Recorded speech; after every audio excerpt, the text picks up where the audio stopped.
Every ancient civilization on Earth worshipped animals. Egypt had cats, crocodiles, and falcons. Rome had eagles. The Aztecs had jaguars and serpents. Ancient India had elephants and cobras. Vikings had wolves and ravens. Different continents, different cultures, zero contact with each other. Same behavior. That's not coincidence. That's something hardwired deep inside the human brain. And once you understand what it is, you'll never look at ancient religion or yourself the same way again. And hey, if you haven't subscribed yet, do it now, because this is exactly the kind of stuff we cover every single week. Here's the thing nobody tells you about ancient humans. They weren't stupid. They were watching, constantly. Every single day was a survival problem. Where's the food? Where's the danger? What's going to kill me today? And in that world, animals weren't just animals. They were data. A circling vulture meant something was dead nearby. A sudden silence from birds meant a predator was close. A snake appearing near water meant the water might be safe. Animals were the original early warning system. And ancient, humans paid attention to them the way we pay attention to our phones today.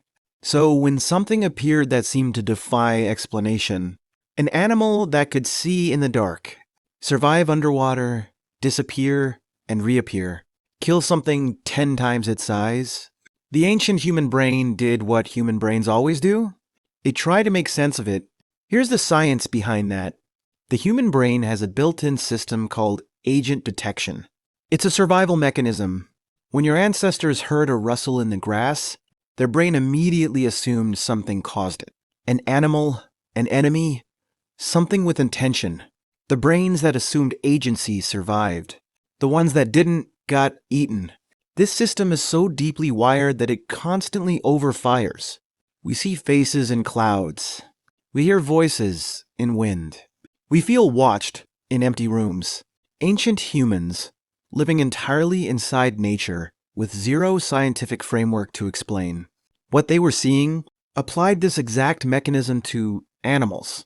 An owl that only appeared at night with eyes that seemed to glow, that moved in absolute silence, that wasn't just a bird. That was something operating by different rules. Something connected to forces humans couldn't see. And that feeling, that sense of hidden power, is exactly where worship comes from. Now, here's where it gets specific. Because ancient humans didn't worship animals randomly, there was a pattern. They consistently chose 3 types. Animals with impossible abilities. Animals that crossed between worlds. And animals that controlled the things humans feared most. Take the crocodile in ancient Egypt. The Nile was everything. Without it, no farming, no water, no civilization. And in the Nile lived something that could drag a full-grown man underwater in seconds, stay submerged for hours, and then walk on land like nothing happened. The crocodile crossed between water and land. Between life and death, it could disappear under the surface and return. In a world with no biology textbooks, that looked less like an animal and more like a force.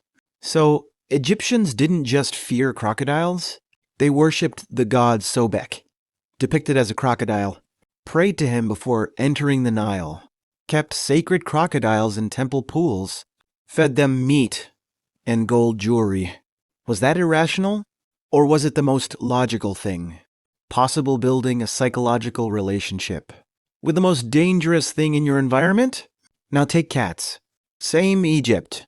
Cats killed rats. Rats destroyed grain stores. Grain stores were survival.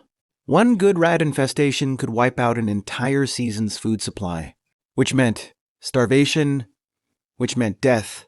A cat wasn't just a pet. A cat was a food supply guardian, a protector of the resource that kept the entire civilization alive. So when Egyptians elevated cats to divine status, made it a crime punishable by death to kill one, they weren't being superstitious. They were protecting an animal that protected them. The worship was a social enforcement mechanism. a way of ensuring that nobody, not even in a moment of frustration or carelessness, would eliminate something the entire civilization depended on. Now, here's the psychological angle that ties all of this together. Across every culture, the animals chosen for worship shared one characteristic. They represented something humans desperately wanted or desperately feared and couldn't control. Eagles and falcons were worshipped across Egypt, Rome, and Native American cultures. Why? Because they flew. They operated in a dimension humans couldn't access. They could see from heights humans couldn't reach. In a world where information was survival, an animal that could see everything from above looked like it had access to a kind of knowledge that humans could only dream about. Wolves were worshipped in Norse and Roman culture not just because they were dangerous, but because they hunted in coordinated packs, communicated without words, operated as a unit with remarkable discipline. To ancient humans watching this, wolves looked like they possessed something: strategy, loyalty, organized intelligence that human societies were themselves desperately trying to build. The jaguar in Aztec culture wasn't just feared. It was a symbol of the warrior class, a divine figure connected to the underworld and the night. Why? Because the jaguar hunted in darkness, operated where humans were completely blind, and killed with a precision that seemed almost calculated. An apex predator that dominated the one environment, total darkness, where humans were completely helpless. Every single case follows the same logic. Find what you can't control. Find what operates beyond your understanding. Build a relationship with it through ritual, through worship, through sacrifice. Because if you can't defeat it, the next best thing is to believe it's on your side. That's not superstition. That's psychology. Specifically, it's the psychology of a species trying to manage anxiety about a world it doesn't fully understand, using the only tools available: story, symbol, and ritual. Here's the twist. Modern humans do exactly the same thing, just with different symbols. Sports teams name themselves after apex predators: bears, eagles, wolves, tigers, and wear their symbols on their bodies. Corporations use animal logos to project power and identity. Countries choose national animals that represent exactly what ancient civilizations worshipped: strength, freedom, vision, survival.